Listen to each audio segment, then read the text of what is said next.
Okay, good. So let's get started, everyone. So thank you all for being here today to this very exciting launch of the Karel Čapek Lecture Series. How am I doing with the microphone? Everyone hear me okay? Great. My name is John Dorsch. I am a postdoctoral researcher at the Czech Academy of Sciences at the Center for Environmental and Technology Ethics Prague, CETUP.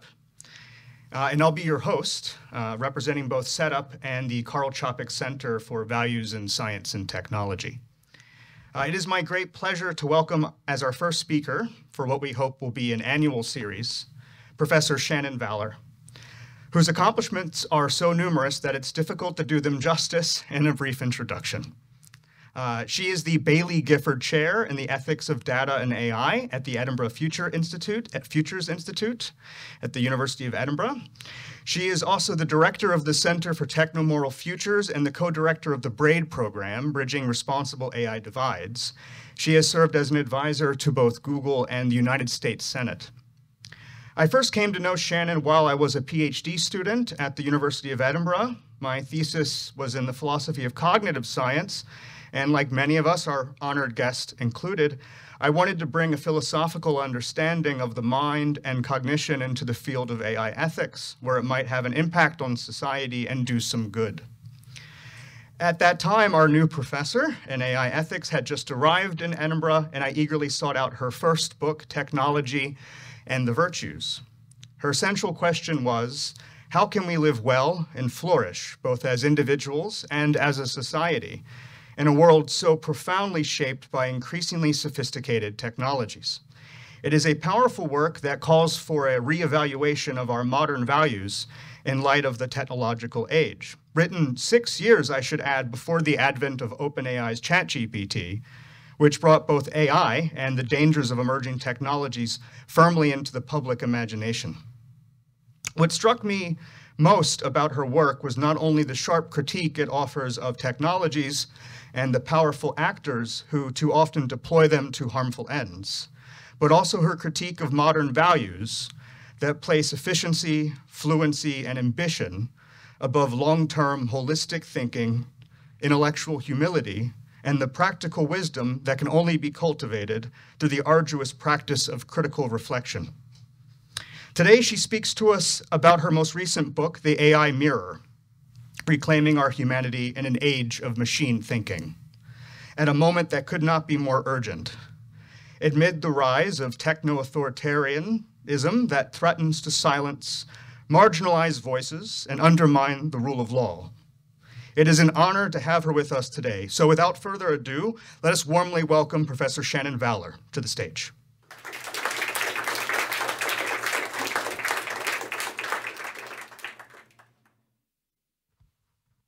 Thank you, John. I'm a bit of a roamer, so I'm going to walk with this mic.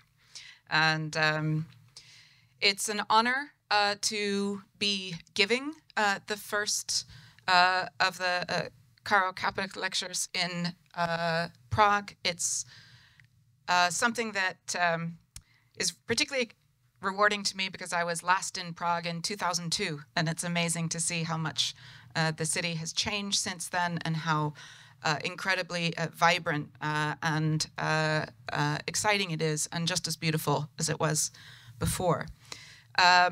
I want to thank the Center for Environmental and Technology Ethics for sponsoring me and for all of the organizations that have contributed to organizing and all of the individuals who've contributed to organizing this event. So I'm going to talk a bit about my book, The AI Mirror, which you can see it right there. It came out last year. Yeah, I got the timing right on this one, I think. It came out at a moment where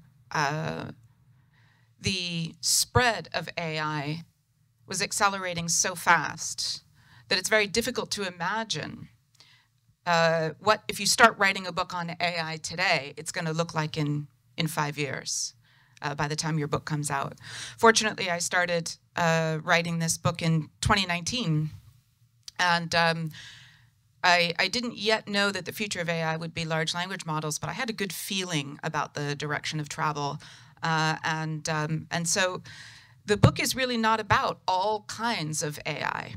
It really is about the kind of AI that has come to dominate the commercial market in the last 3 years. We're talking about AI tools that have been trained on massive volumes of human-generated data, in particularly our language data. And the mirror metaphor that I develop in the book is particularly suited to these types of AI tools. The book uses the mirror as a metaphor to help us better understand how today's powerful AI tools work, what they are and what they're not, what they can do for us and what they can't, what they can do for us and probably shouldn't. Throughout the book, I talk about AI in the context of our humanity.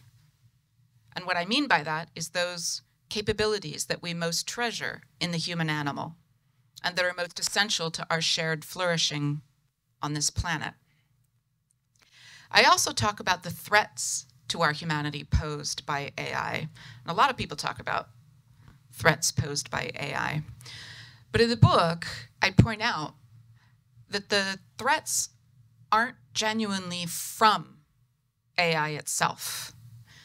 I use a common horror movie, a trope from the English language. The call is coming from inside the house. It means that the danger is already inside. And what I'm trying to say in the book is that the danger that we face from AI really comes from within our humanity and within some of the ways that we've allowed ourselves to forget what that humanity means. And that's a good thing. Sounds like a bad thing, but it's a good thing. Because if the threat really were from the outside, it would be very difficult to figure out how to fight it or change it. But if the threat is actually from within, it means that the power to maintain our humanity and allow our humanity to flourish together still lies with us, as does our collective responsibility to choose to preserve that humanity. Understanding AI and its implications for humanity is a daunting and ever-expanding task. We need to grasp its accelerating impacts on democracy, education, science, media, the arts, and our climate. We have to consider how AI is changing how we acquire information, how we carry out our daily work, how we make life and death decisions, how we find companionship, and how we write books. How do you understand a new social force so vast and encompassing that it is all at the same time changing how we make food, music, laws, knowledge, love, and wars? When we need to understand a new thing, humans seek a metaphor, a way to link the new thing with something that we already understand. No metaphor is perfect, but the mirror metaphor for AI, I argue in the book, is much more apt and illuminating than the standard metaphor, the more familiar one that we are encouraged by the AI industry and by a legacy of science fiction tropes about AI to use for understanding these tools. And that weaker metaphor, yet the much more familiar one, is the metaphor of a mind.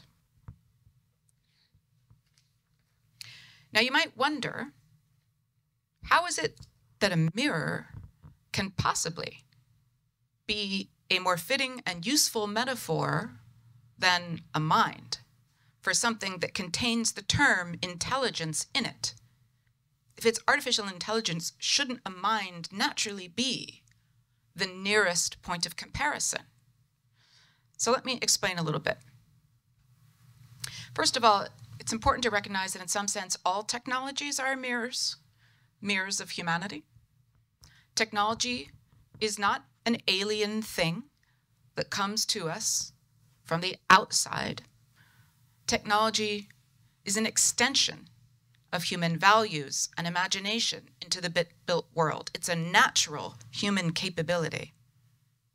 Every technology, from the wheel to the book to the engine to the computer, was an expression or a reflection, if you will, of what humans of certain times and places thought was worth doing, worth making, worth enabling, and worth trying. But today's AI tools are mirrors in a much more powerful sense.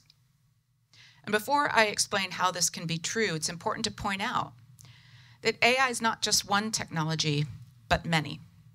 I've said this in my opening, right? AI includes not just large generative models trained on language, but many other kinds of machine learning tools, which can be trained using a huge variety of algorithmic techniques on anything from astronomical data to genomic data. And I don't think if you have a machine learning model trained on astronomical data, it functions as a mirror in quite the same sense as that I'm developing in my book. AI also includes older rule-based logic systems and other software architectures that can be used to pilot drones and robots, analyze images, predict wildlife migrations, or search vast libraries. AI is much more than these technologies too, right? It's not just a bunch of artifacts.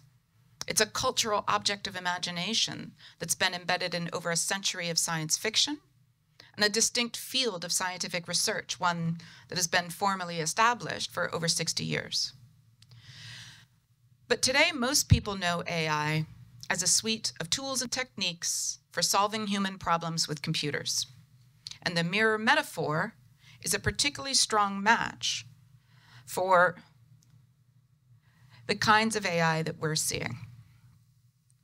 It's best suited to describe machine learning tools trained on large volumes of human-generated data, which happens to be the only kind of AI we hear about today, namely large language models and their cousins, the foundational technologies behind consumer-facing generative AI applications like ChatGPT, Gemini, and Claude. Now, I'm not going to get too deep into the weeds of how large language models are constructed. I do say a bit more about it in the book. But I will give you at least a simplified understanding of how mirrors and an understanding of how mirrors work can help anyone grasp the basics of how these machine learning models are constructed and how they function. Now, when you see an image in a glass mirror, it's a result of three interacting components. The first is a polished and coated glass surface that has the required physical properties to receive and reflect light. The second component is the light itself, and the third component is the reflected image that you see when you look in the glass. Now, when you talk to a large language model, a very similar set of components is interacting with you. First, corresponding to the polished glass surface is the machine learning algorithm. That's a set of encoded software instructions for training what we call the machine learning model. And that's a large, complex mathematical structure that's been extracted from an initial data set, what we call the training data. The learning algorithm first structures and then further trains the model by specifying how that model will change as it's exposed to incoming data, much as the physics of a polished mirror determine how the glass will receive and reflect incoming light. Now, imagine if a mirror's glass surface could be physically altered in subtle ways by the light that fell on it, such that the more light hit the mirror, the better the glass was polished and the better it performed in reflecting that light. Now, you might start to get a basic intuitive grasp of how machine learning models work. We create a reflective mathematical surface using a type of algorithm that can polish the model's surface further by being exposed to more and more training data. And when that training process is complete, the mirror has been polished to a usable state. Remember, what we're polishing is math, not glass. But we're still polishing that structure so that it will reflect the patterns that are hidden in that data. And at that point, we have what we call a trained model, something that can receive and successfully reflect the patterns in any new relevant data given to it based upon the patterns that it has already extracted. Now, let's go to the second component, light. Data is the light. Instead of visible light falling on physically polished glass surfaces, AI mirrors work when stored digital data falls on mathematically polished algorithmic surfaces. The model gets its initial properties, what we call weights or parameters, by means of exposure to a torrent of digital light, our data, all of the hoarded data that large AI companies have grabbed and scraped and stolen from us, so that they can beam our collected light into their own tools, training them to reflect new light, new data inputs back to us in ways that look intelligent. And that's the third and final component of an AI mirror structure.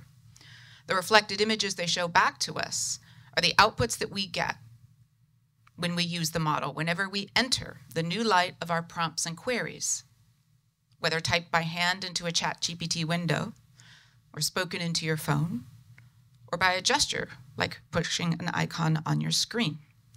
The answers that you get back, those intelligent-seeming replies that a large language model returns in text, audio, or video form, are just composite reflections of the patterns found in all the data, all the light taken from us, which now resides in the model as a mathematical structure. Okay. If they're just mirrors made of math, why do the responses of a large language model sound so intelligent or conscious, even alive? It's because they're reflections of data taken from intelligent, conscious, living beings, from us. But if you now understand that this is a mirror image of intelligence, you realize that what looks intelligent is not. So I want you to think about when you walk into your bathroom in the morning and look in the mirror. Assume you're by yourself. You know very well that there is not a second face with you in that room. You know that there's no second body. There's just one face, one body in the room, and then a mirror image of it, right? And you know that the image of the face that you're looking at has no depth, no warmth, no smell, no life. It's a reflection, not a duplicate. That beard is scratchy, that one's not. A reflection of a face is not a face. A reflection of a flower is not a flower. It needs no water. A reflection of a flame is not a flame. It does not burn. A reflection of a mind is not a mind. It does not think. Reflections are their own kind of thing. Yet AI companies very much want you to forget the difference when it comes to their products. They want you to believe that you're seeing a new kind of intellect emerging on the other side of that algorithmic mirror, something even smarter, more powerful, and more capable than you are, something that can not only help you, but teach you, comfort you, even speak and write and decide for you. And one day that can't come soon enough for those who control the image, replace you. And that's the power of the conjurer's mirror illusion and the danger. Much like the ancient Roman poet Ovid's tragic figure of Narcissus, the boy who lost his life to his captivation by his own reflection, we are today at risk of losing ourselves in our AI mirrors, slowly becoming convinced that the thing on the other side is just as real, just as much of a mind as we are. Maybe one day soon, even more so. So just as Narcissus lost his life to his captivation with his own reflection, we are at risk of losing our own humanity and our captivation with our machine mirrors. And in my book, I describe more fully the power of these mirrors to not only usefully reflect and magnify valuable patterns in their data, a power that can be life-saving when used responsibly. But like all mirrors, AI also has the power to distort, to confound, and to detach us from our reality. So let's walk through these powers, okay? Let's start with the good stuff. There's a lot of good stuff. AI, like glass mirrors, are immensely useful tools for revealing things that we could not see otherwise, right? They can see tumors that a human radiologist might miss. They can see early signs of sepsis that the nurses and doctors in the hospital might not notice. And given that sepsis can kill you in a few short hours, this is going to save lives. DeepMind's AlphaFold has solved a grand challenge in biology to predict the structures of proteins in ways that allow us potentially to design new treatments and new kinds of biomedical interventions. We're looking to use AI to identify better candidates for antibiotics, drugs that will not allow that kind of resistance to develop that is becoming a global health issue. We can even use AI to identify lead pipes underground more efficiently so that they can be pulled out before they continue to poison children. And we can use them to do things that are far too dangerous for humans to do, like clear landmines. But mirrors don't just reveal, they magnify. And AI mirrors do this too. By the way, this is if you're not familiar with what this image is, it is part of the James Webb Space Telescope, which is basically just a giant mirror, right? That we launch in space to magnify the images from distant space that we can then use to improve our cosmology and our understanding of the universe. AI mirrors magnify too. But here's the thing. They don't just magnify early signs of sepsis or hidden signals that a tumor is cancerous. They magnify everything that is common in the data set, and they tend to magnify those more.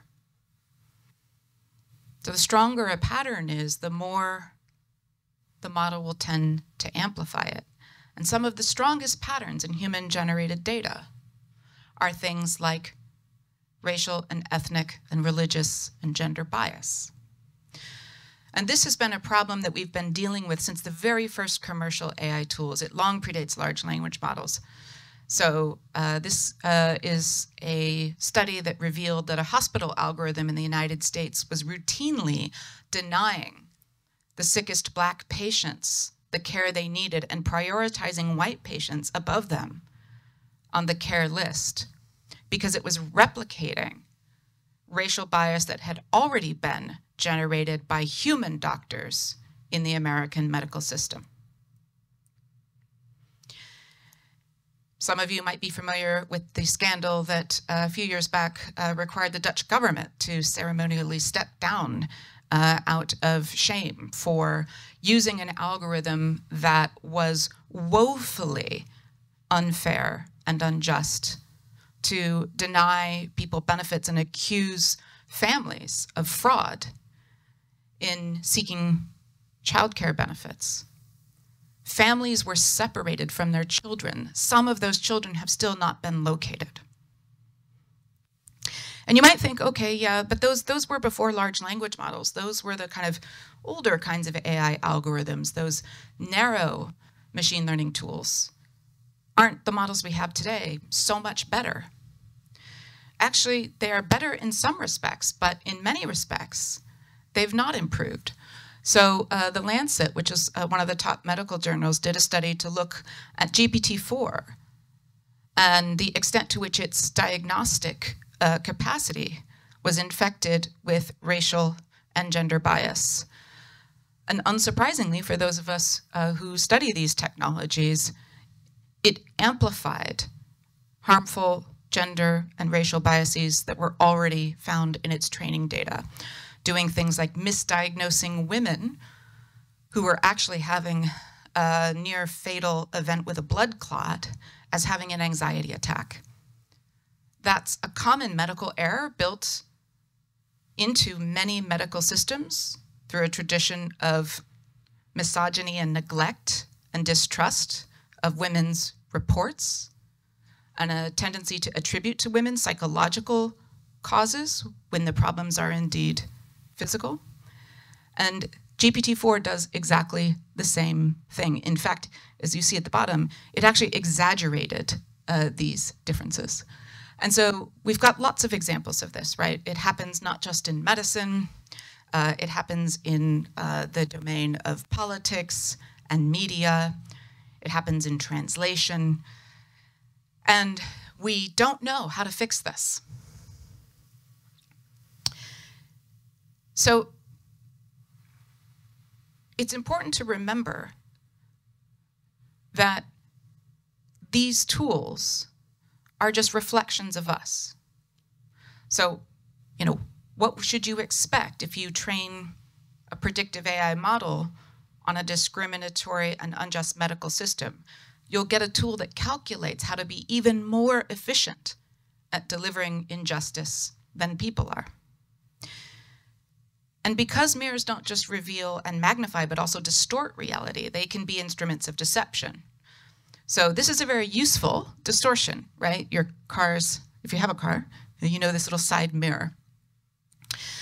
And it distorts for a safety purpose, but the very distortion can also pose a safety risk. So it can cause you, for example, to open your car door as a bicyclist is approaching, because in the mirror, it seems to be further away. So we put these little warnings, right?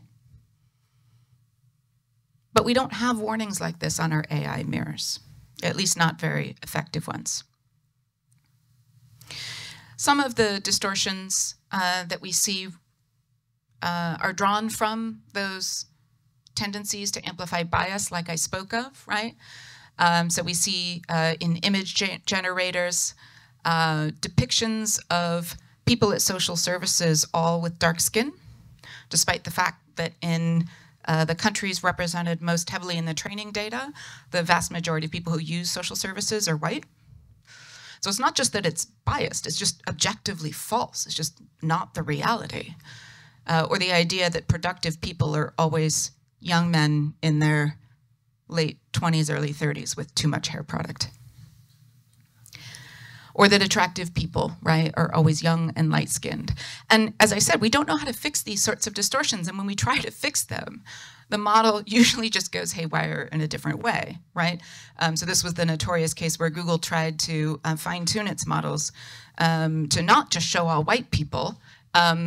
So then when you asked for a depiction of Nazi soldiers that was historically accurate, you got a bunch of racially diverse Nazi soldiers and women soldiers and the like, right? So again, these distortions are pretty powerful. Some of them are kind of funny.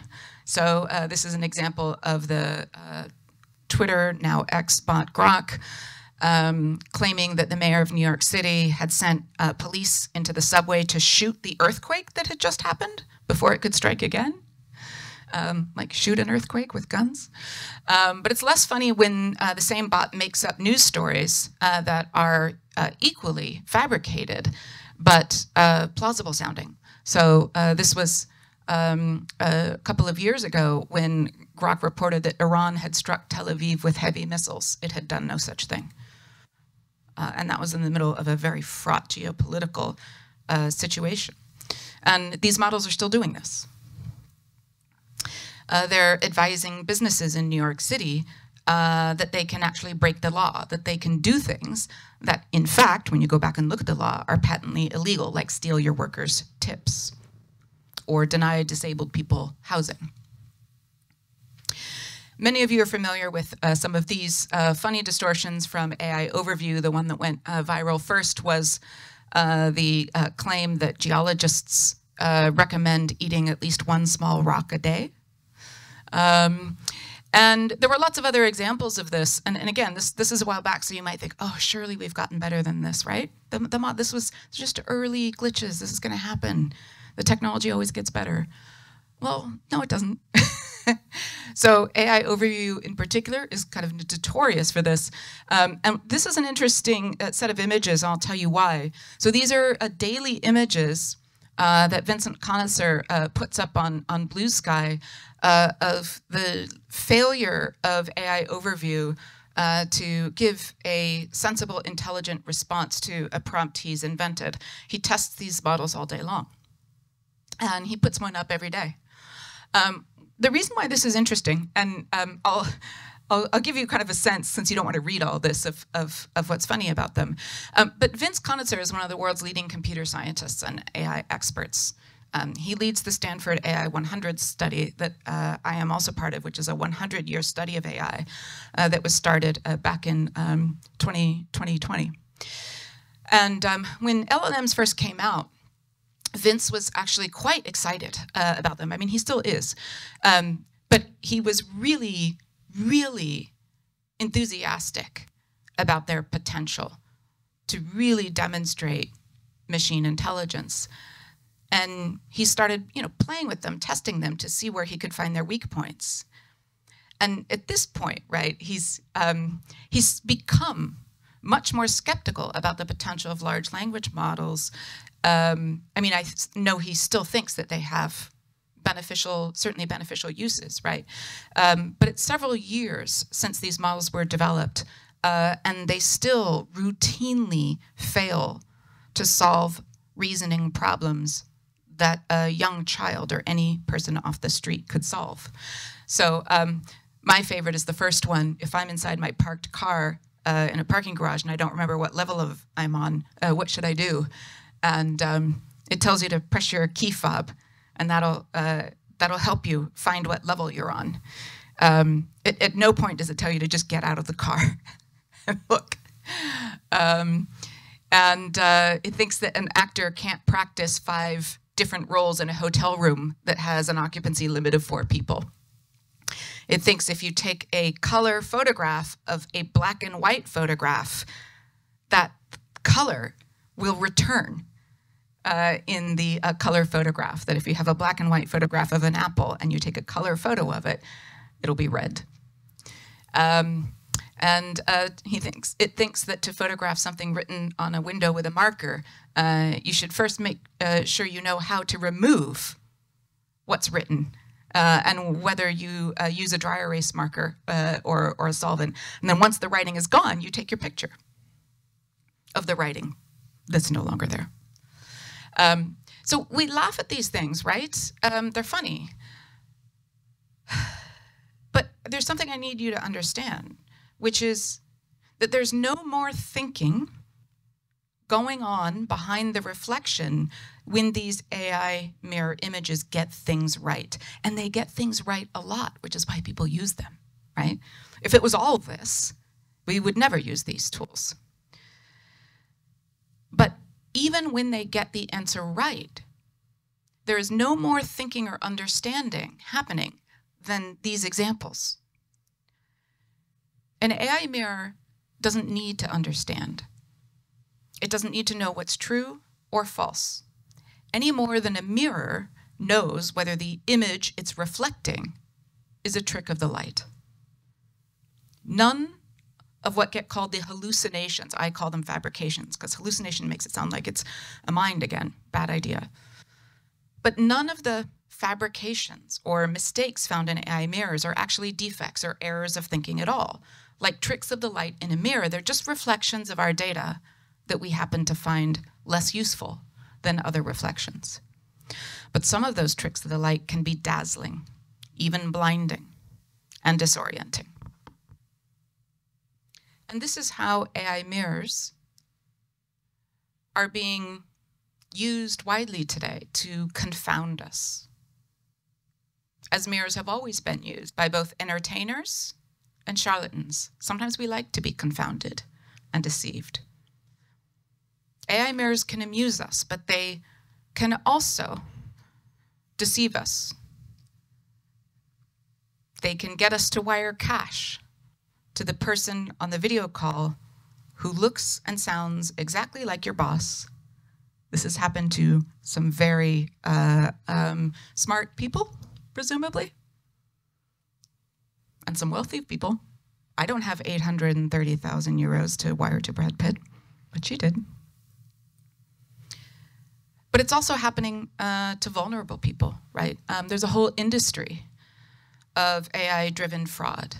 And you, at any time, could get a video on your phone that you would swear is your child, pleading, begging you for help in their own distinctive voice, moving their own injured body and shedding their own desperate tears, and asking for you to wire them cash to get out of the terrible situation that they're in, right?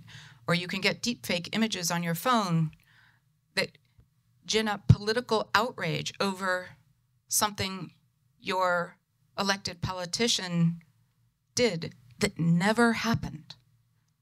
Or the same sort of technology can send you something that will convince you that what really did happen didn't. And this kind of phenomenon really is destabilizing many people's grasp of reality. And this has been in the US media in particular, and also in the UK, a constant theme over this summer. This is reporting from the Wall Street Journal, The Atlantic, Rolling Stone, CNN, and I'm sure that there has been reporting here in the European Union as well. It's a pretty horrifying reality where people are using AI-driven chatbots initially for very benign purposes, and then finding themselves sucked into a fantasy world that they cannot distinguish from reality.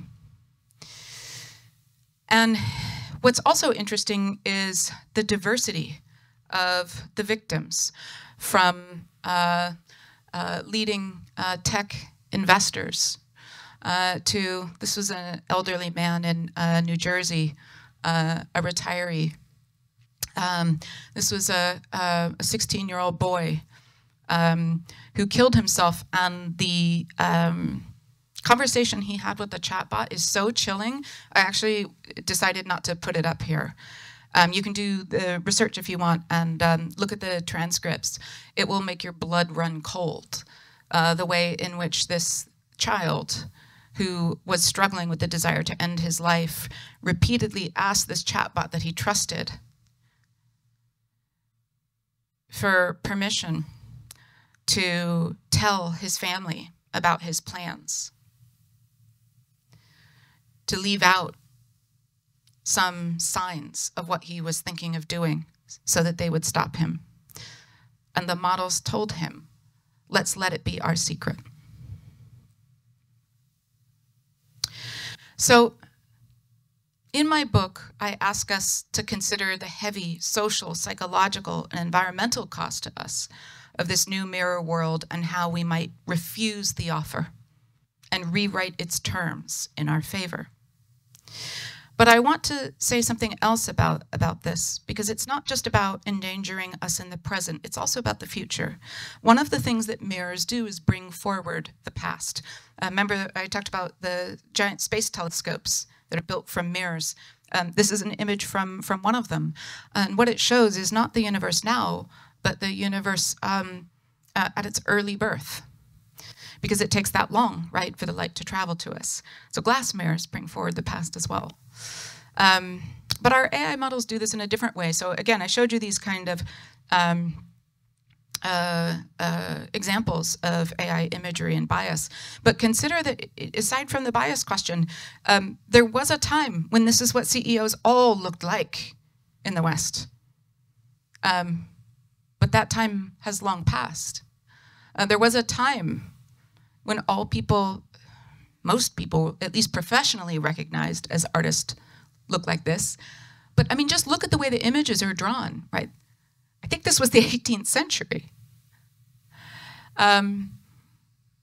Bloomberg studied the AI results of image generating models and found that while women in reality make up 39% of doctors, the models were only returning 7% of women in the results.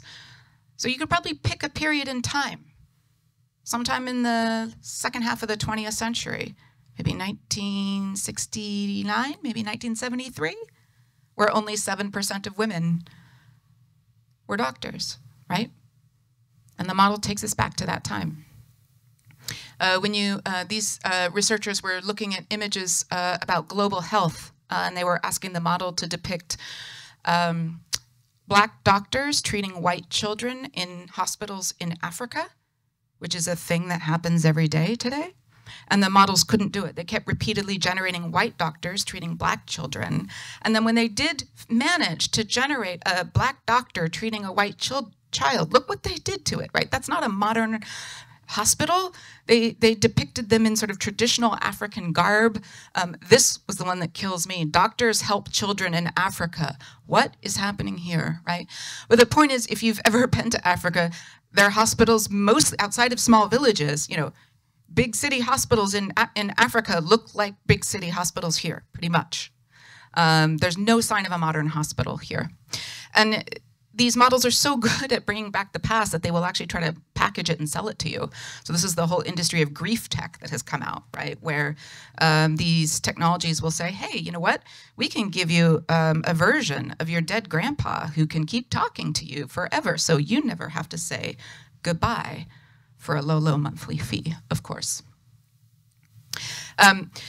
This has a particularly important consequence, right? When we talk about using these tools to make decisions about the future, because these tools don't have any ability to project the future other than extending the patterns they've already seen from the past. They cannot break those patterns. They cannot invent new futures that are not based on the patterns that we're already trapped in. And just to kind of test this out, right, I did some fiddling around with ChatGPT. I asked it, in another example, to show me some architectural designs in styles that had not yet been invented. And it regurgitated a bunch of stuff that it said had never been done. And ask any architect, these have all been, they were all based on existing or historical architectural styles. I asked it to name kinds of stories that have not yet been written. This is what it gave me, okay? Parallel realities. Yeah, none of us have seen any stories about parallel realities in the last 20 years in our movies, right? That's never happened. So, you know, I just very quickly went down and said, all right, well, it took me 5 minutes. Most of these books I could find on my own bookshelf with the same plots that ChatGPT said had never been invented. All right. So we're coming to the end now, but I want to just kind of reflect on where this leaves us. It leaves us, as I've said already, in a condition where we're using machines to inform our daily actions and our plans for the future, both as individuals, as companies, as educators and students, as policymakers. But we're using tools that can't tell truth from falsehood, that can't break free of the biases of the past and the errors of the past, and that can't imagine better ways of living together than those that we've already tried. That is a very terrible kind of tool to use at this moment. This is the moment when we need together to find those ways of living together that we haven't already tried. So this leaves us in this very kind of curious place, right? We've got mirrors magnifying forms of information distortion, exaggeration, confabulation, manipulation that we've seen before in tools like political propaganda, right? But they're now so pervasive that they're not even recognized as propaganda anymore. And there's this deeper kind of distortion underway where even those who are closest to the technology become blinded by it, like Alice becoming convinced that her living room looking glass mirror, this is a reference, of course, to Lewis Carroll's Alice Through the Looking Glass, like Alice being convinced that her living room looking glass is a portal to another fantastical reality. Many AI enthusiasts and fear-mongers alike imagine that they see in AI tools not a reflection, but a portal, a new type of mind to transcend our own. So this is a quote from the AI luminary Geoff Hinton, telling the world in 2023 that large language models have common sense knowledge about everything and reason and understand much better than we do. He hasn't backed down from that claim yet, but we've seen multiple illustrations of how the latest AI mirrors 2 years after he made this pronouncement still often can't reason their way out of a paper bag or understand the simplest realities described by the words they use. And this is actually backed up by research that tech companies themselves are doing. So the latest research by Anthropic researchers and also researchers at Apple shows that even the most powerful reasoning models that we have aren't really reasoning at all. And they'll often make up false reasons when we ask for them. So Apple did research that was cleverly designed to see whether the models were lying. They're not lying, people lie, right? But we'll just use the metaphor for a moment. We're confabulating the reasons that they had used to solve a dilemma, and they did. And the conclusion that these researchers collectively reached, right, is that current large language models are not capable of genuine logical reasoning. Instead, they attempt to replicate the reasoning steps observed in their training data, which is another way of saying they perform like mirrors.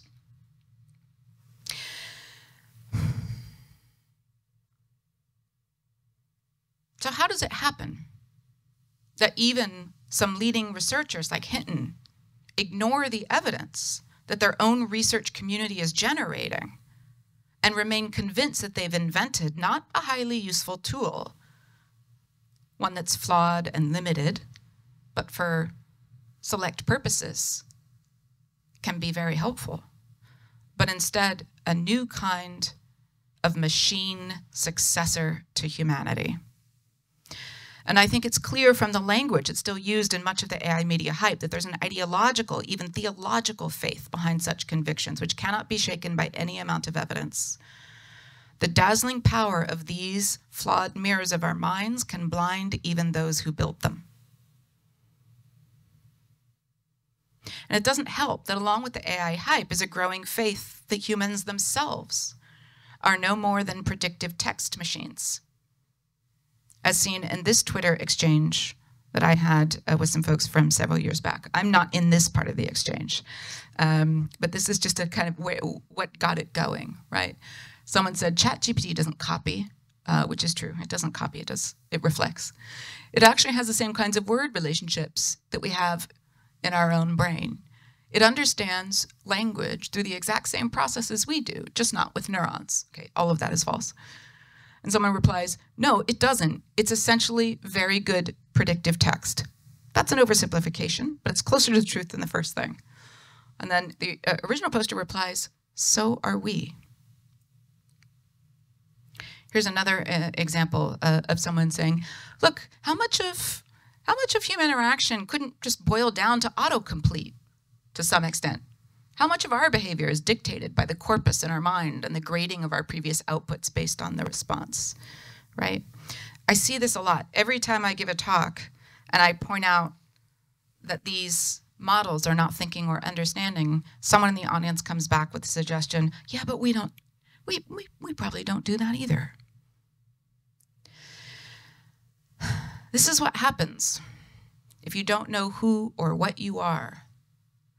If your society has lost the will or the capacity to teach you the human story. As the Velvet Underground said, once you forget who you are, you need the mirror to tell you.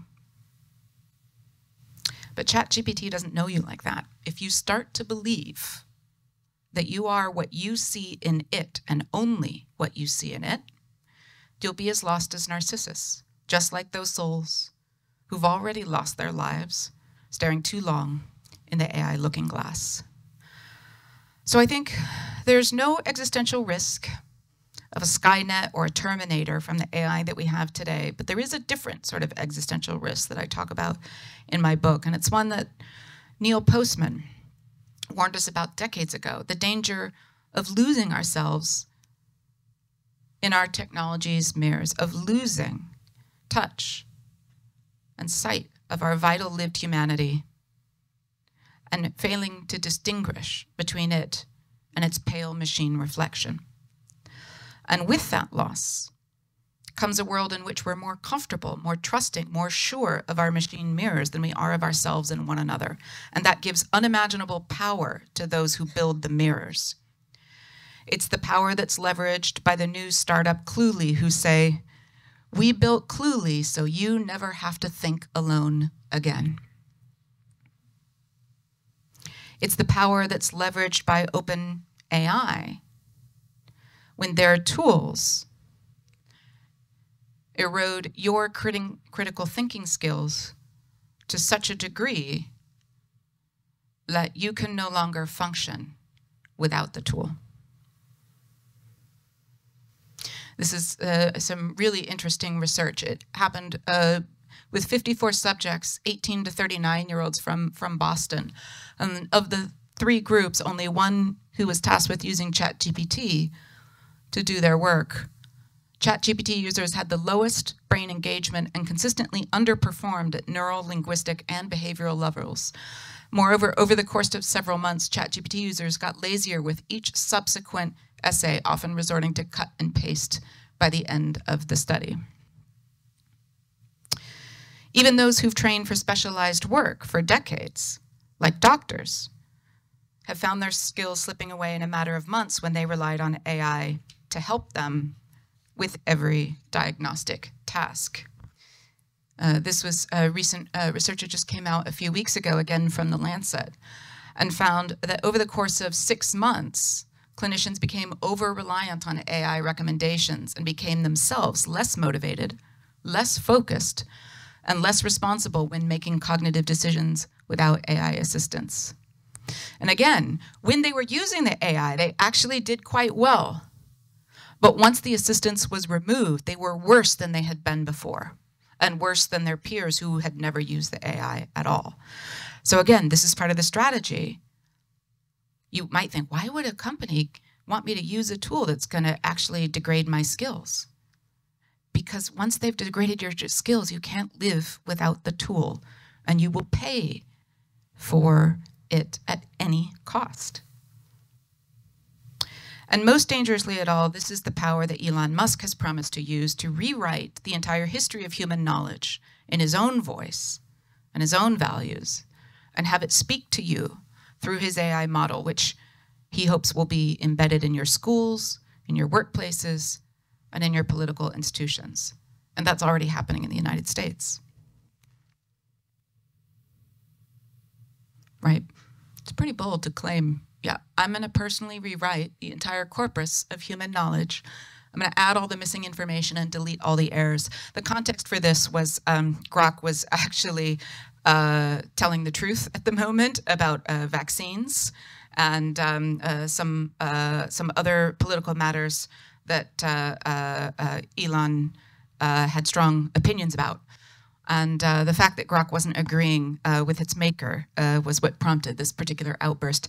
He did it again this week when, after the Charlie Kirk shooting, Grok reported that the majority of politically motivated shootings in the United States have been from people professing far-right ideologies. And Musk's response to that was, yeah, we're going to fix Grok. Don't worry about that. Someone tweeted, they're sending Grok to the re-education camp. Okay, here's the good stuff, though. Back again. We're not helpless, because the AI mirrors are not the problem. Again, used properly, used with care, used with the proper governance, used with human will to build and develop our own capabilities, these tools can be quite useful at times in our hands. Remember, Narcissus was not endangered by some shiny water. He was endangered by his own vanity and his own passivity. We have lost the discipline and commitment of humane self-understanding, and that means we can decide to recover it. It is work that we once labored at. It is a mountain that our species climbed for centuries. There's a long history here in Prague of that kind of scholarship, that kind of effort, that kind of collective labor at science and humane self-understanding. And though we have slid down a dangerously smooth slope, there is still time to look up and climb once more. More than at any point in modern history, the value of being human and the right to live in a humane way with human capabilities cannot be taken for granted. We need to reclaim it. And once we step back from the Narcissus illusion and recognize these mirrors for what they are, we can reclaim them too, as tools to serve human needs, not the needs of OpenAI, Meta, or Google. So if you take one thing from this talk, don't ever ask again, when will AI replace us? Or how can humans adapt to an AI-driven society? Or where will AI take us? Those questions presume that humans have already left the driver's seat. And that's a useful illusion for those who very much want you to let go of the wheel. Once we see AI mirrors as human-made, human-powered tools to be used with our power, with our discernment, with our wisdom, we can finally reclaim our right to ask, what are these tools good for? And what futures should we use? What futures should we choose to build with their help? And in this effort, I think we can draw inspiration from the ancient and medieval artists who regularly depicted the virtue of practical wisdom, or prudence in other translations, in the Greek phronesis, as holding a mirror, right? Here's two examples, but there's many more. Now, why they did so, why she's always depicted as holding a mirror is something of a historical mystery. There's different views that art historians have on this. Perhaps, there's one theory, it represents the wisdom of self-reflection, or perhaps practical wisdom's need, this is another theory, for the knowledge of history and experience. After all, her mirror often seems to be, as it is on the right, pointing behind her. But it reminds me that for much of human history, it was not so strange to believe that technology's power might be held in the hands of wisdom and put in its service. I have not lost that belief, and for me it might even be said to be a kind of faith. For we have always made our way, our human way, with and through our technologies, ever since we climbed down from the trees and carved the first tools to feed and warm our families and to tell stories on our cave walls. We used technology to become human, and we can use it to remain human. The true soul of technology is the gift of a human future. It expresses our will to survive, our will to shield from harm, to repair and heal, nurture and bring comfort, entertain and enlighten, and imagine. I still believe that AI can be remade for a humane future, reclaimed by us as a tool for these ends, if we choose, if we demand. Thank you.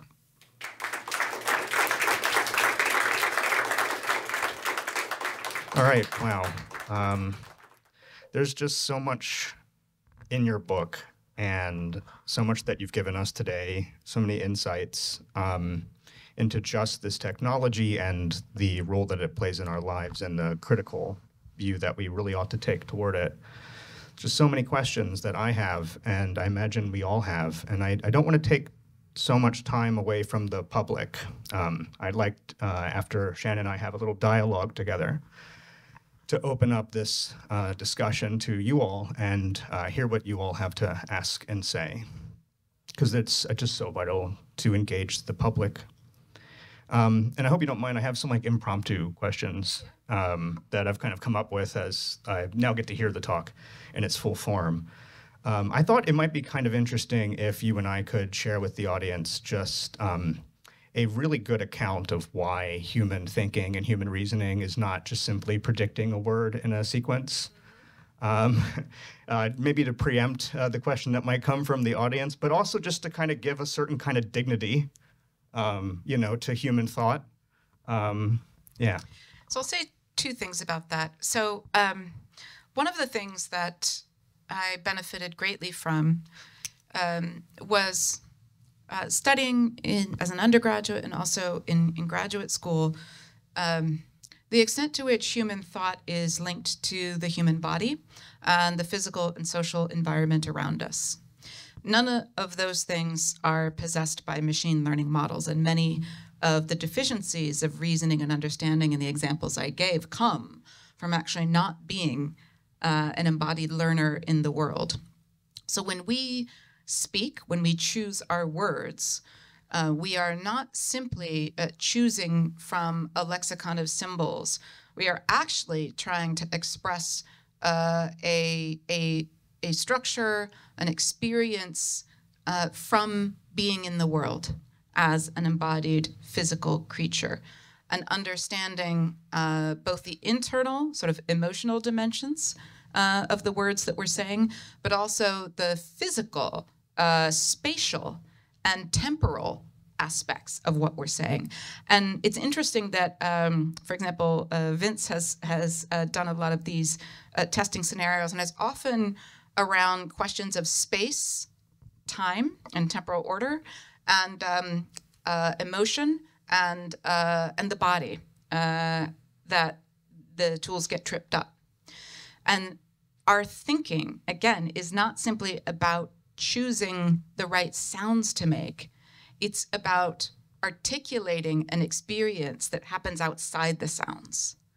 And so these tools are really good at just guessing at the sounds or the words or the strings or the pixels or the pieces of code that should come next.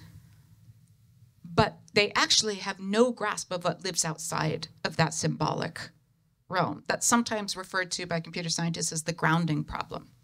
That these tools are really good at using symbols, but have no way to link those symbols reliably with what some AI researchers like Jan LeCun at Meta have called a world model. So Jan LeCun has long been known as a bit of a skeptic about large language models, although he's also responsible at Meta for sort of pushing theirs out there. But he's often argued that large language models are not the end of the road for AI, and in fact, they might be kind of a limited path forward, because these tools don't actually model the physical or social world. They work in a way that bypasses that entirely, just as a mirror doesn't need a model of the world to reflect back to you the light that falls on it. Yeah, it's excellent. So I think building on that, I'd like to touch on something we spoke about yesterday. We had an internal seminar at the Czech Academy of Sciences where Shannon spoke. We had a little workshop. And you gave a really illustrative account of your dealings with, I think you were talking to computer scientists about the role of the objective function and the inability to provide a kind of algorithm for what is justice. Yeah. And justice is, by definition, you were saying something that I completely agree with, and I think many people would when you reflect on it, is this open-ended project. And maybe if you could situate that conversation within what it means to reason, what it means to think, and social accountability, I think it'd be really great to hear. Yeah, so I think one of the things that's really important to understand about reasoning is that it's not just a capability to repeat past patterns, but reasoning is actually constructive. So reasoning can take elements of meaning and arrange them in ways that allow us to make new conclusions. And so the constructive element of reasoning, as well as the ability of reasoning to be infused with the power of, for example, feeling and embodied experience. So I'm definitely not one of those rationalist who thinks that, reason and the emotions work independently or against each other. I'm an Aristotelian at heart, and Aristotle understood that reason and the emotions actually have to be coordinated, or neither one of them functions well in the human animal. So reason is constructed, and it's also embodied, even though we've gotten very good at taking forms of reasoning into more and more abstract levels. The base capacity is actually still about reasoning through embodied problems in the world, including social problems. And so this constructive element is what's missing from these models. They can do something that actually looks kind of constructive, where they're generating new ideas. If you have a well-defined search space where the rules are already set, like chess, right? Where you can say, or the game Go, right? You can have infinitely many possibilities, but as long as the rules are all fixed and there can be no new rules made, the system can do in many ways better than a human can. But justice is not like that. Justice is not like chess. It is not like the game of Go. We have rules, and then we're constantly changing the rules. And in fact, were we unwilling to change the rules by which justice is defined and administered, I would not be sitting here, because I would still be on a farm somewhere as property. I would never have had an education. I would never be able to hold a professorship, right? If we stuck with the rules of justice that we had at any given time, we would have had not a single form of social and political progress. We would not have democracy. We would not have accomplished the abolition of slavery. Children and women would still be property, right? What justice is yes, a set of heuristics that have worked for us up till now that we keep applying, right? So we do have principles of justice, and that's good. We don't make up justice anew every single moment that we are alive. We have a body of rules and principles that we think work pretty well. But the essence of justice is openness to new claims placed upon us that require consideration, and in some respects, the creation of new rules or the modification of old ones. So right now, for example, we're looking at things like questions about the rights of future generations. Justice never had to think about intergenerational justice. That just wasn't a thing, right? You couldn't endanger or harm the future of humanity until we had the tools to do it. And now we have new claims from people who don't yet exist that we have to consider, because we have the power to take their world away from them before they ever get to enjoy it. The same sort of claims of justice have to be answered with respect to other parts of the living biosphere, right? So the point is that justice is this open-ended, constructive capability that humans have, and almost everything that we value about human society in the modern world is thanks to that capability. And yet we're now starting to replace it with tools that lack that capability themselves, and that's actually incredibly terrifying. Yeah, that terrifying aspect is sort of bridges to the next question that I wanted to talk to you about. So one thing that weighs on my mind a lot as an ethicist of technology and a philosopher, and also as just a citizen of the United States and someone who lives in Central Europe, and who is sort of addicted, admittedly, to the news, is what is going on in the world. And I can't help but think, and I've been thinking this for a long time, and maybe that's why I'm here, being the person that I am, or maybe it's the other way around. Yeah. About the role of philosophy and ethics in contemporary society in the West, and how when people have questions about like how they ought to live and what they should value, the general public, it seems to me, and I think it's quite obvious, do not turn to philosophers or ethicists. We are often, and this is probably a fault of our own, you know, from our legacy of 100 and so years of being in an ivory tower.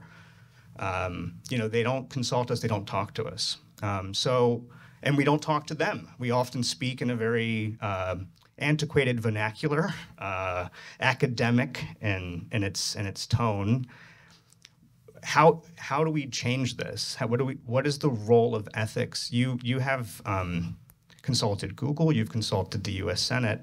What can we do to change? You make this plea in your book. How can we realize that plea? How can ethics sort of shape the world going forward? Because we're losing. Yeah. Well, I've spoken about this for a lot, and it's the reason why I'm the kind of philosopher I am, right? I get itchy in a philosophical silo, which is where most philosophers are rewarded for being and staying. So if you're an academic philosopher, the more you talk and speak and write only for other academic philosophers,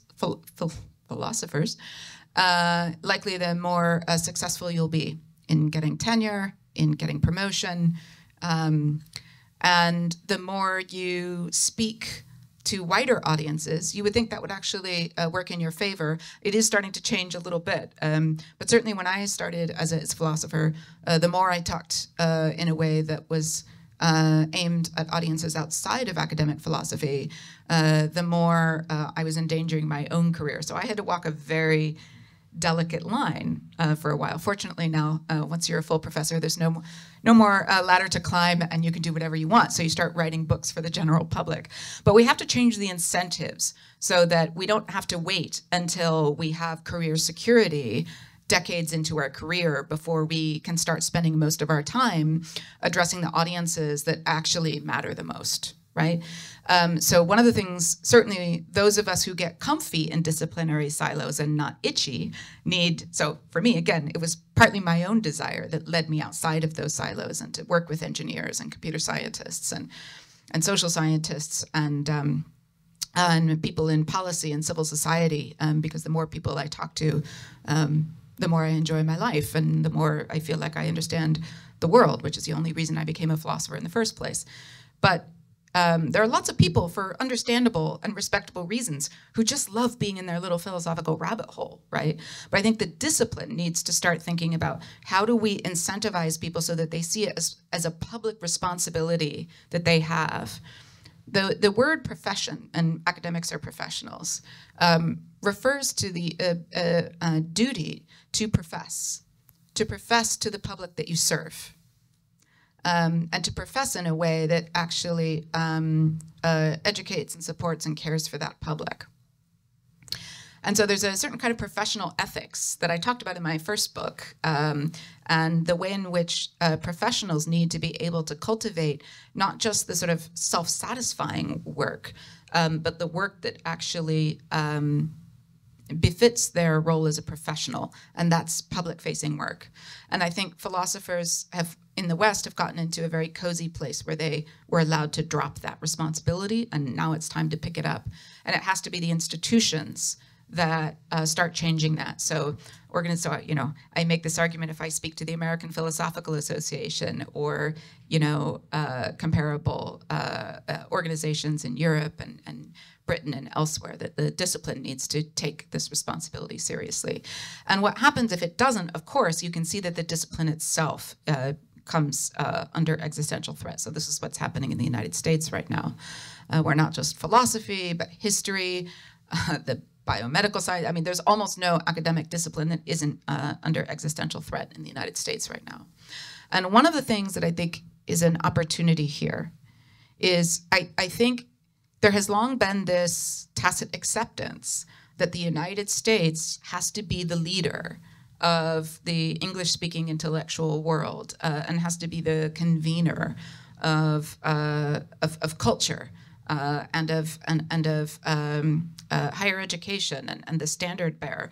And I think one of the great silver linings of the tragedy that's happening in the United States is that this is now an opportunity for us to move past that and to understand that we need to grow intellectual and cultural strength everywhere in the world. Redundancy is safety. And I want, we're in the Czech Republic, right, which lived through a very long period under Soviet rule in which intellectual and cultural freedom was starved, right? And it was only for two things that we're still able to enjoy a flourishing society here now. And that's because culture and intellectual life continued outside the Iron Curtain, but also was nurtured in small ways, even behind the Iron Curtain, right? And that acts of sort of quiet resistance, as well as more bold forms of resistance, were perpetuated. And those quiet forms of resistance, continuing to read, continuing to think, continuing to question, continuing to raise your children, to be curious, and to not accept whatever dogma they're handed. These traditions can be nurtured anywhere. And we're now in the United States going to be, where I no longer live, but it's still my country of birth, is going to be going through and learning that lesson the hard way. But I think it's for the rest of the world, don't wait for the United States to fix its shit. That's not going to happen for a while. I'm sorry, I have a foul mouth. It has been proven that cursing can be associated with intellectual success, so I just take that as permission. Yes. Yeah, exactly. But yeah, America's not going to fix its shit anytime soon, and the rest of the world needs to get on with the work of bringing humanity forward into the future. So I want to end this dialogue hopefully on a lighter note. I want to talk to you about your vision for the future. And I would like to offer you an opportunity to maybe juxtapose it to the vision that is currently dominating a lot of private and public capital. So I'm just going to quote a little bit from your book, which, by the way, don't let the gravitas of this debate influence your thoughts on how the book is written. It's beautifully written. It is very accessible, and any one of you can pick it up and easily get right into it. So I really do recommend it to anyone who's interested in this topic. So and I do try occasionally to be funny, just to keep the tone light. I don't know how often I succeed. There's also some cursing in it. A little bit. So yeah, I'm just going to cite a little bit. So for more than a century, we have allowed the dominant image of technical excellence and the dominant image of moral excellence to drift apart. And neither alone is adequate for our times. We have to bring them together into something unprecedented, technomoral virtue and the technomoral wisdom to guide it. So I would like for you to maybe talk to us about what you envision. What is technomoral virtue? What is technomoral wisdom? And perhaps you could, in doing so, also illustrate for the audience a little bit what effective altruism is, long-termism, and how you see your view and your vision as is quite different from that. Sure. So, yeah, I mean, I think you picked a sentence that uses the one word in the book that feels very obscure and academic and jargony, and it's the name of the center that I direct, the Center for Technomoral Futures. And this neologism of technomoral, I didn't actually invent it. A Dutch philosopher, Challing Sierste, used it to talk about technomoral change in 2009. But it stuck with me. And I used it in a different way to talk about virtue and wisdom. And what I'm getting at here is that, you know, if you study the history of philosophy, you recognize that, you know, despite Plato's issues with technology and some of the damaging ways in which he kind of separated intellectual life from the idea of technical skill, much of the history of the ancient and early modern world is about people who were highly accomplished engineers and philosophers at the same time. Where people who had scientific and technical excellence were also expected to demonstrate political and literary and sort of philosophical acumen. And the idea that you can separate technical and moral excellence is plainly false, right? Because excellence on the technical side is about the built world and whether it succeeds or fails, right? Technology is a tool that as I mentioned in my closing, exists, grows out of the human need to reshape the built world in ways that allow us to flourish more fully. So whether technology succeeds or fails at being technology is decided by a moral assessment and a political assessment of how that technology contributes to our flourishing. If it doesn't, it's no longer serving its purpose, right? So you can't build good technology without an understanding of the values that technology must serve in order to be good. But you also, and this is, I think, where philosophers have fallen down, and I kind of call it, Plato's error, or one of Plato's many errors. Philosophers have also been very comfortable sort of saying, wisdom has nothing to do with technology. In fact, when I started studying the philosophy of technology, it was something that a lot of your senior department colleagues would just look at you in the face and say, yeah, that's not a thing. There is no philosophy of technology. It would be like saying a philosophy of styrofoam. Why would you have that, right? And there certainly have been exceptions in the philosophical tradition. Unfortunately, in Europe, there's been a much stronger tradition of philosophy and technology. It's mostly the English-speaking world where philosophy and technology have largely been split apart. But in the past 25 years, that split has become very influential outside of the English-speaking world. So certainly in Asia, also in Europe, this idea that people either go to study what in the US is called STEM, science, technology, engineering, and mathematics. I don't know if in the Czech Republic the STEM acronym gets used or if there's another version of it, right? But the idea of STEM is one track, and we identify very early on which people will go to study STEM, and they never have to know anything about politics or history or philosophy or literature or art. They just have to be good at building stuff. And then you take those who, for example, in the United Kingdom, where I now live, most of our prime ministers and leaders in parliament studied something called PPE, politics, philosophy, and economics, or I don't know if it's the other way around, right? But and almost none of them have any technical capacity whatsoever, which means they're completely outmatched by the tech leaders who come over to advise them on policy. And the result is a world that is far worse than it needed to be. So if we had leaders who had been expected to demonstrate technical understanding and moral and political understanding in order to govern a complex built world, we would be in a much better place. So what I'm calling for is a return to that understanding of what is needed to flourish in this century and the centuries beyond. The quality of our lives is inseparable from, with 8 million people, you just can't have a good world without technology. Just not gonna happen. And not, not the technology of the 9th century, but you're gonna need more and more advanced technologies to sustain life and flourishing on this planet.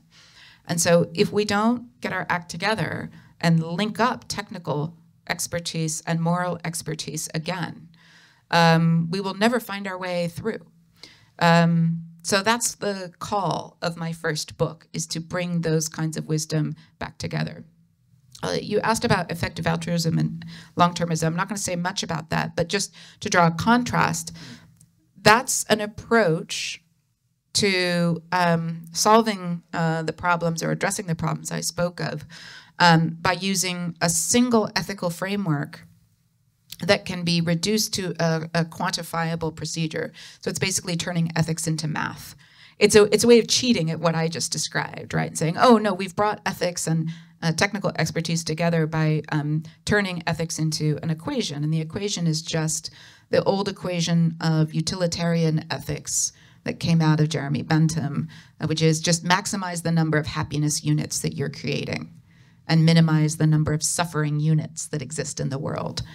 So that created a movement about 10 or 15 years ago called effective altruism, which grew largely out of Oxford in the United Kingdom, but spread pretty quickly to the US and Silicon Valley in particular. And effective altruism is the idea that you should earn as much money as you can, and then spend that money not on yourself. So it sounds very, right, that's the altruism part. You don't buy fancy cars or nice houses or expensive clothes. You live as frugally as you can manage, and you spend your excess money on things that will reduce the most amount of suffering in the world the most efficiently and reliably. And so that means like buying tons of mosquito nets for Africa to prevent malaria, for example, and things like that. So on its face, it's actually not a terrible moral view to hold, right? But it makes this fundamental error of saying, and we can decide what the priorities should be by simply doing this kind of simple calculation of happiness units. Every philosopher who's gone through a philosophy degree knows the problems with utilitarianism, but the effective altruists seemed to have forgotten that part of the syllabus. So they never acknowledge the failings of utilitarianism in the way that it conflicts with, for example, the principles of justice that we spoke about earlier. But what really got dangerous is that effective altruism got hijacked by the Silicon Valley mindset and pursuit of immortality, and things like uploading of the mind into the cloud so that we can all live forever as sort of digital souls. All this kind of strange religion that has grown out of the tech sector in Silicon Valley merged with effective altruism and turned into something called long-termism. And what long-termism said was, well, look, if we're doing the calculations, we need to be able to think as far into the future as possible. And so the problems that we're dealing with today, like malaria, are meaningless compared to the question of whether we should fill the universe with digital copies of ourselves that can go on and self-multiply and then create so many happiness units in the universe that it will dwarf all of the suffering here on Earth. And one of the effective altruists, Will MacAskill, was noted to have said at one point that all of the suffering on Earth that we could be working on right now amounts to a rounding error once you adopt the long-termist view. And so suddenly the priorities shift. And instead of using your money to prevent people from getting malaria or for heading off the tragic consequences of climate change, you forget all that. And instead, you put all your money into AI investment. Why?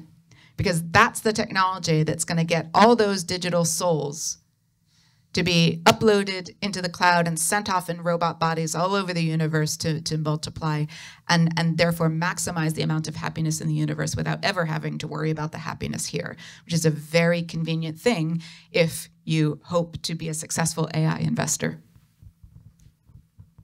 Yeah, I kind of wanted it to be a positive note, but I guess it's so difficult. Well, no, there is a positive note, which is that the effective altruists who became the long-termists had essentially captured UK government policymakers and a lot of other policymakers and had come to replace a lot of the focus on AI ethics with something called AI safety, which really was just long-termism in a trench coat. But then what they didn't predict is that the Trump administration would be so hostile to anything that values-driven that the policymakers who suddenly care only about economic growth of AI would cut loose the AI safety community from the boat and send them adrift. So now all the long-termists and effective altruists are essentially losing a lot of the power in policy circles, because in policy circles, all they want is just AI everywhere all the time, don't even ask about safety. So in the US and the UK, we had both had organizations called AI Safety Institutes, and the word safety has been swapped out of both of them. Instead of AI Safety Institutes, we now have AI Security Institutes who are only supposed to care about national security and sovereignty and use AI to maximize that. So anyway, the happiness is we don't have to worry about the long-termists anymore because they were positioned to kind of take over politics about 2 years ago, and now they're in the same boat with us. Okay, well, I would like to open up the question to the audience. So if we could adjust the lights. So I encourage you all to, like back in school, raise your hands. And we have a question back here, Martin. Hello, thank you so much for the talk. I was wondering whether it might not be sort of dangerous also to pose you showed some of the examples of failures of large language models and said clearly it is not doing any thinking there. But since you named some of the things that you think that humans are like exceptional at, isn't it also posing or giving some sort of recipe to a lot of technologists to aim for stuff like open-endedness and grounding in physical reality? And isn't it sort of risking that, okay, like people will come back with these claims that now it's doing the thinking? And isn't the question about the problem more about, like, even if there was such a technology that would be doing the thinking, it might be fundamentally wrong to just sort of being able to multiply and fasten the human errors that we make as well? Thank you for that question. It's a fantastic question because it anticipates something that's in the book that I couldn't really bring out in the talk for time. I mean, this is always the case when you develop a talk about a book, is stuff has to get left out, right? And one of the things that I point out in the book is that these technologies will get better. And there will be ways to make their failings less visible.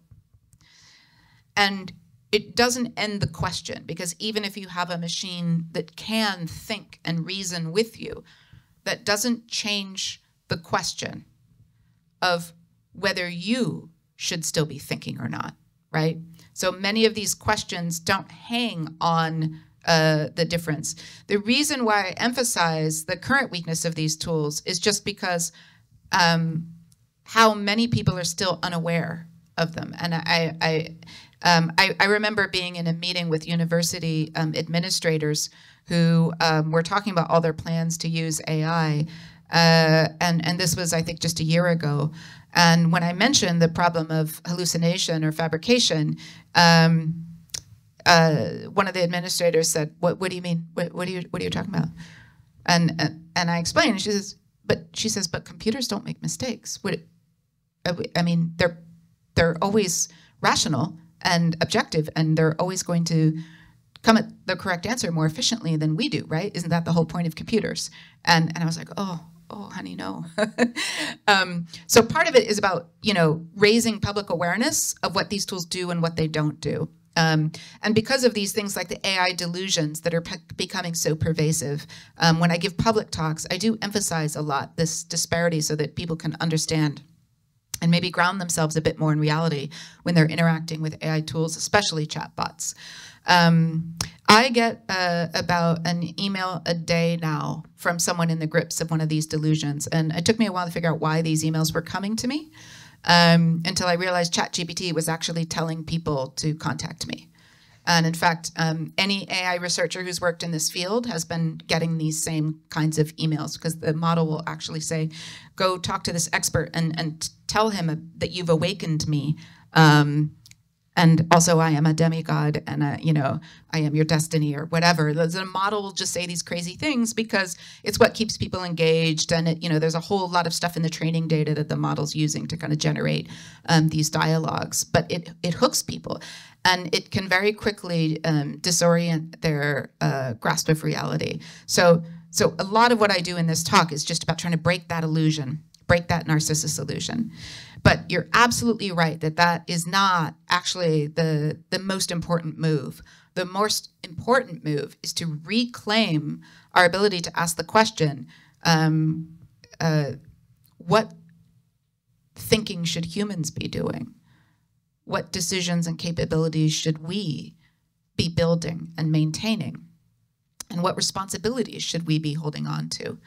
And that question won't go away when the tools get better.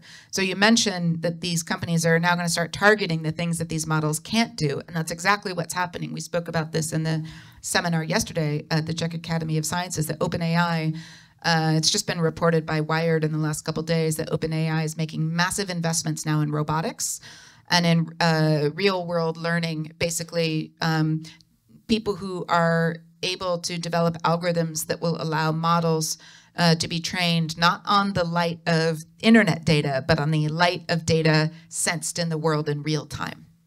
And that gets much closer to sort of embodied learning, and they're hoping that these models will transcend the limitations of large language models. So we're going already beyond large language models towards models that will try to construct a picture of the world from their sensors and their interactions.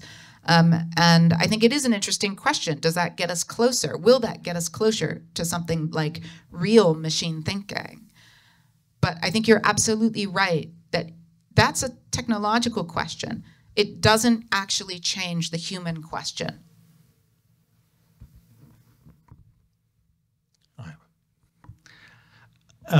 Great talk, Shannon, and fascinating visuals as well.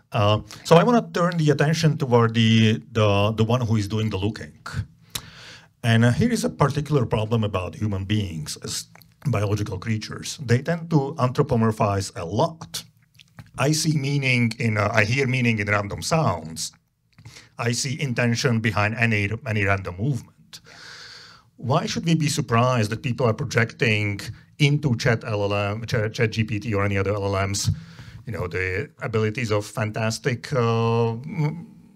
companion or a great therapist or so? Isn't the problem on our side more than there? We should not be surprised at all, and I'm not surprised. What I am is dismayed that these companies have been allowed to design tools that will exploit that tendency in the human personality and allow it to develop in ways that are self-destructive and dangerous. So these kinds of AI delusions that I mentioned, the AI companies have been aware of this for a long time. It's only the reporting from those major media outlets over the past 6 months that has caused organizations like OpenAI to say, we're going to start putting stronger guardrails around these models. And those guardrails are still pretty pathetic. But the point is that this technology is hacking our instincts, our ways of relating to the world in the same way that smartphones did. So smartphones were designed, and apps in particular, were designed with the help of behavioral psychologists who understood mechanisms of addiction, who understood the very things that made slot machines and casinos effective, and they translated the same principles into the designs of apps. Things like intermittent reward schedules, things like badges, even things like the red dot that would come up in the corner of an app to tell you you had a new notification. And it was behavioral psychologists speculating that this would produce the same sort of instinct that I have to get something off your face. If you've got some, lettuce stuck to your face, I'm going to be like, get that off, So I see the red badge in my app and I'm like, I got to click on that and clear that. Got to get that nice clean app look again and not that ugly red circle sticking up in there. So the point is that these companies for a long time have been studying human psychology and designing tools to hijack and exploit those tendencies. So I don't want to blame us for this. I want to blame the people exploiting us for this. I doubt there's any way to undo our tendency to anthropomorphize. And frankly, I think our tendency to do that brings a certain richness to our experience of the world in a lot of ways, right?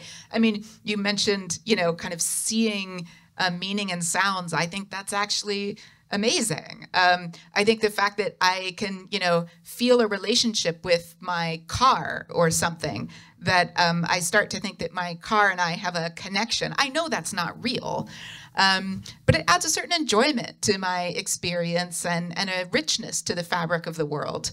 I don't want to get rid of that. I just don't want a company to be able to use that to destroy me for its profit. So I have a question, and I'm very happy you brought up Jan LeCun. and it's a bit of a geeky question, but I think you can handle it. Because there's a lot of people... Because I'm a geek. Yeah. So I spoke to Jan LeCun about epigenetic or inherited trauma of cultures of diaspora and the change in our DNA that it produces.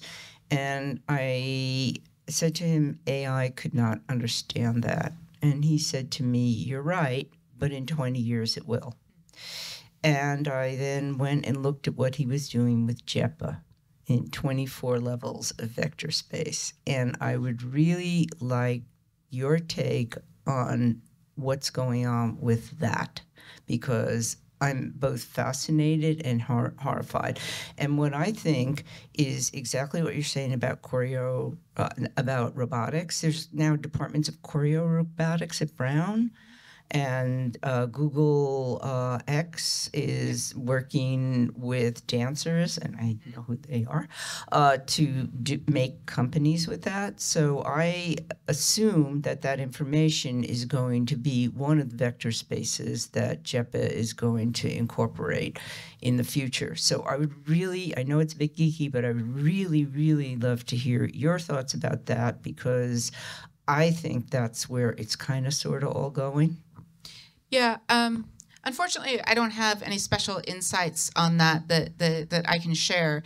I do think, as you say, that the direction of travel clearly is embodied learning, and also bio-inspired AI design. So going back to sort of looking at how human minds actually work, which, as I said, we know is linked with our bodies in complex ways that large language models don't even touch. And so I think the AI researchers initially hoped, right, the scaling laws that were speculated would deliver exponential growth in LLM capacity. It's clear now that that wasn't going to happen, that was an empty hope. And that what we're seeing is a kind of leveling off of large language model capacity. They'll still get better, but more and more energy is having to be devoted to get more and more modest gains, right? Which is a classic sign of a hockey stick curve where it's like, and then levels off and becomes an S curve. So the AI research community is absolutely now scattering around looking for other ways forward, and this is the direction of travel. In terms of what, from a technical point of view, we might be able to get from that, I'm just curious. I'm just kind of following along, and I don't think they know. Just like they didn't know what was going to come from large language models. Large language models surprised the AI research community. It was like, oh shit, look what these things do. Oh, look what they do. Oh my God. It wasn't like it was designed to be as successful as it was. It was a technology that instantly leapfrogged other approaches. But it was not the one that was necessarily, predicted to be the approach that would take off the fastest. Similarly, with these new directions, I don't think the AI researchers themselves know which path specifically is going to be the one that takes off. But probably one of them will. I mean, they're literally throwing all our money at it. All our money is going to that, and other kinds of innovation actually are being starved, which is another thing that I complain about a lot. Technology isn't just AI. The future of technology can't just be AI, right? We need to be investing in green tech. We need to be investing in all other kinds of technological improvements of our world that and our capacity to live in it sustainably. And AI should just be one part of that. But the reality is all the money right now is getting spent on AI, and something's going to work. And where that will bring us, I'm not sure. But what I am sure of, and this goes back to the point that I made in response to the previous question, is that we need to be working on our self-understanding again, our ability to know ourselves and govern ourselves, because whatever's coming next is probably going to challenge that even more than large language models do. Yeah. Thank you very much for your wonderful talk. I have a speculative question. I don't know whether you feel comfortable with speculative questions, but I was wondering if you were to completely redesign AI, like regardless of a technological possibility and technical possibilities, but if we had to design AI new, what sort of values, what sort of virtues would you place at its core? What would it make us able to do? What would it be as a technology in the best possible vision? Thank you. So I talk about this a little bit at the end of the book, where I talk about the virtues, if you will, or the values that are currently dominating the tech ecosystem. And John gestured to this earlier in his introduction. So I call them the virtues of delivery. And they are things like efficiency, scale, speed, optimization, reduction of friction, and so forth. And in the book, I talk about how destructive and narrow that conception of good technology is. And I talk about the fact that we need to gear technology back into the things that we're trying to preserve and the things we're trying to enlarge and create. Things like human liberty, things like social care, which is faltering, everywhere. Things like intimacy, things like sustainability. And so I talk in the book about the possibility of reorienting technology design towards a different set of values, values like care and repair and maintenance. These are not virtues that I picked out of the air, although I have spoken about them in my earlier work as well. But they're also virtues that have been highlighted by people working on issues related to the circular economy, environmental ethicists, feminist philosophy and ethics, people looking at models beyond the current kind of capitalist economic order. There's a sort of broad recognition actually coming from a lot of different places at the same time that these values of care and repair and solidarity and maintenance are going to be essential to flourishing. And because climate change is probably the biggest threat to global human welfare in the next 100 to 500 years, that it seems clear that we're not going to make our way through it well if these virtues don't become more central to our societies. But one of the things that I think is important to recognize is I don't think it's going to be tech where that change first happens. They'll be lagging, right? It has to come more from the bottom up. It has to come from the way we raise one another and our children, the way we build and maintain our institutions, the art that we make, the culture that we share and uphold. And I think that's one of the reasons why you see, particularly in the United States, there's a dedicated campaign right now, and it may sound like conspiracy theory, but it's really happening, and it's actually they're being quite open about it, to use political force to ensure that forms of art and culture, it's very much following the old Soviet model, forcing art and culture to mirror the values of the authoritarian state, using AI to rewrite the curriculum of schools, and again, align them with the values of the authoritarian state, and then to use tools of surveillance to prevent local community organizing along different value lines. So there's a recognition, if you look at those kind of greatest threats that we're facing right now in the United States, that's also a sign of where they know the strength is. So that can, when you see the authoritarians trying to kill something, rush in and save it, because there's a reason they're trying to kill it, because that's your source of strength, right? So in order to kind of rebuild a more humane world, we're going to have to fight for those values again, and we've done it before. That's the other thing, right? Humanity has fought its way out of authoritarianism and fascism again and again, and we'll do it again if we have the will and if we believe we can.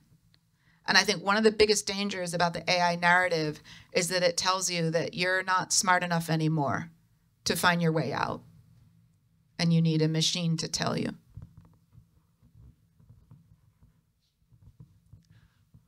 Thank you very much for your great talk.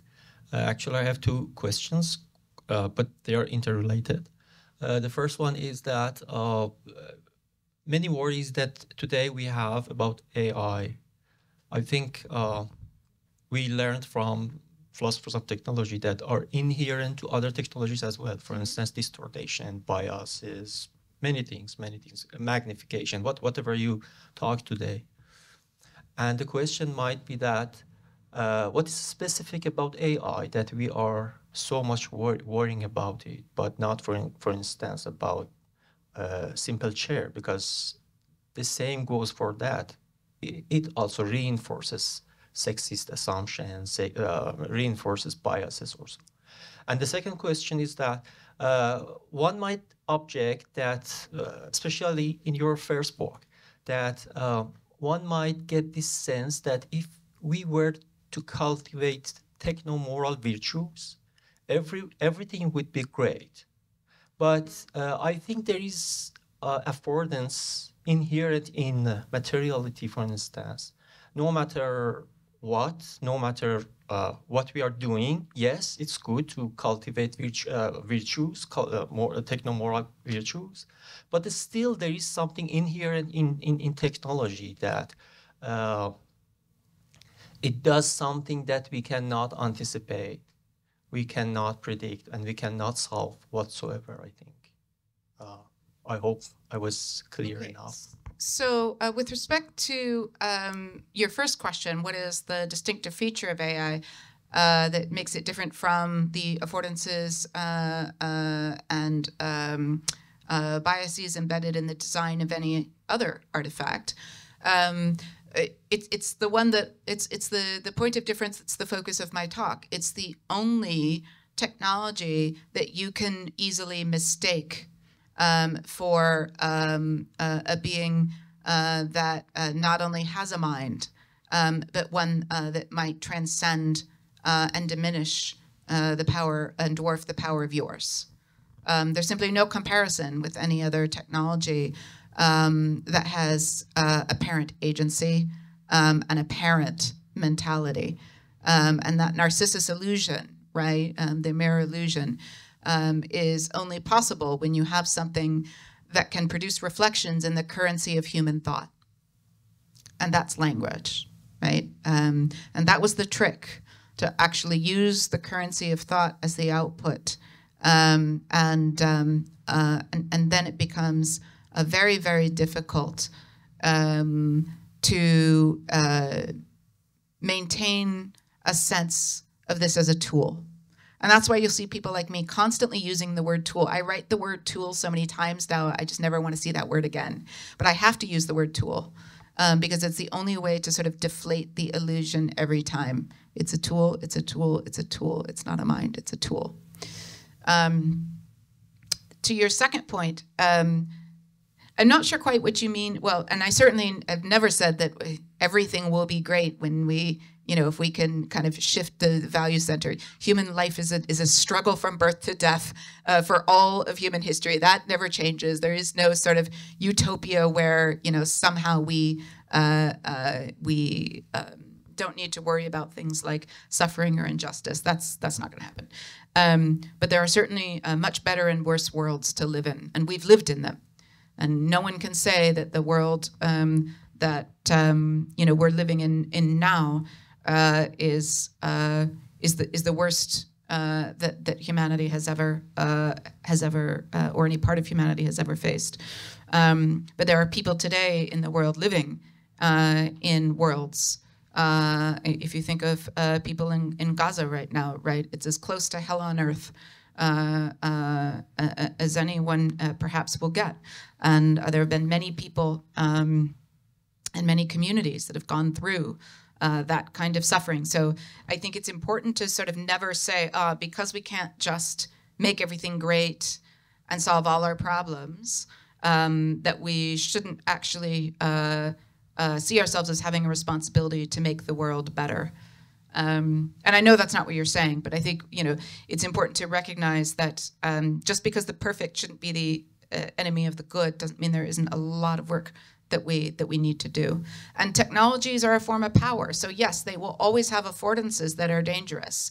There will never be a perfectly safe technology. There will never be a technology that can't be abused and exploited.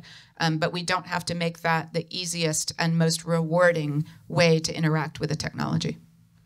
So in concluding now, I thought maybe I'd just ask a question. Sorry for anyone who would like to ask one, but the time is running up. Maybe we could just, you quickly say something, Shannon, about what comes next. What about the Edinburgh Futures Institute and the Center for Technomoral Futures? What's on the ticket here? Yeah, so one of the things that I came to Edinburgh from the United States for was the opportunity to create a new 10-year research program that would actually bring technical and moral expertise together in a way that most universities don't enable. And so we received a gift from the Scottish investment firm Baillie Gifford that allowed us to fund 18 PhD students who would get an extra year. In the UK, it's usually a 3-year PhD. We did these as 4-year, fully funded studentships. And that 4th year is because almost all of our students are studying issues in AI and data ethics that cut across disciplines. And so we have students who are studying across philosophy and psychology, computer science and law, healthcare, and the social sciences, arts and philosophy. I think when we added it up, I think there were something like 18 different academic disciplines represented among our PhD students, and that was when there was only 10 of them. And I think the idea here is that we're running an experiment.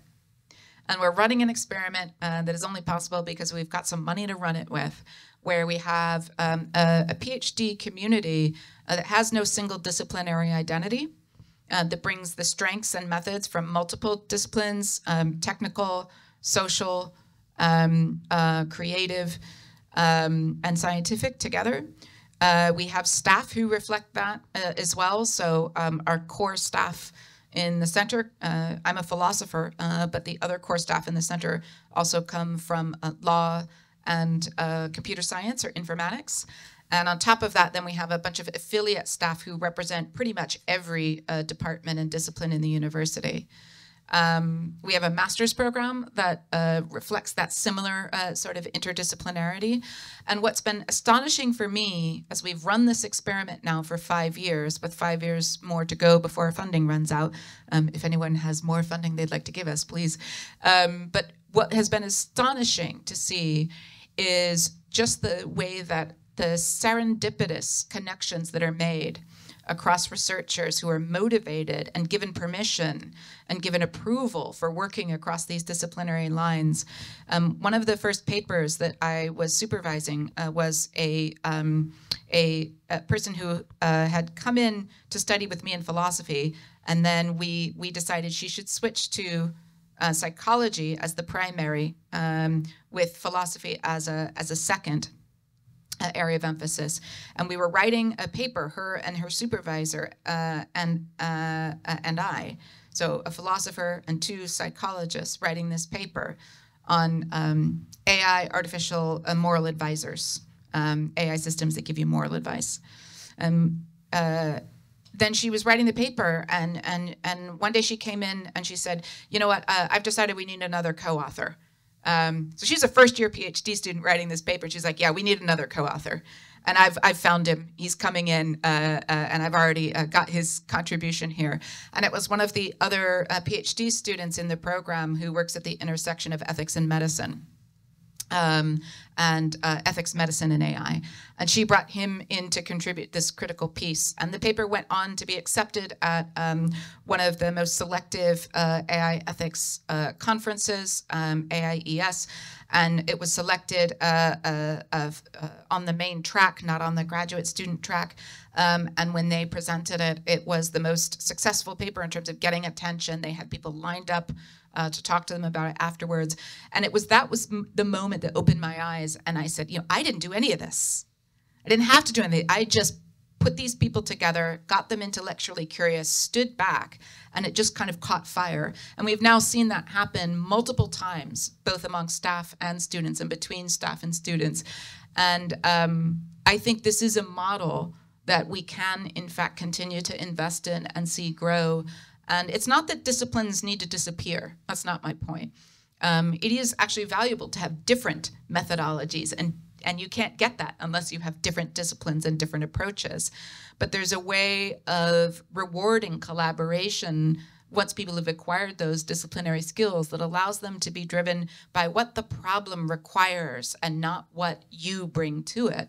And so, I'm just really excited to see how our little experiment might then perhaps demonstrate as a proof of concept that this is something that other places can try. And if you invest enough in it, you can get rewards that you would not have anticipated and could not have been achieved any other way.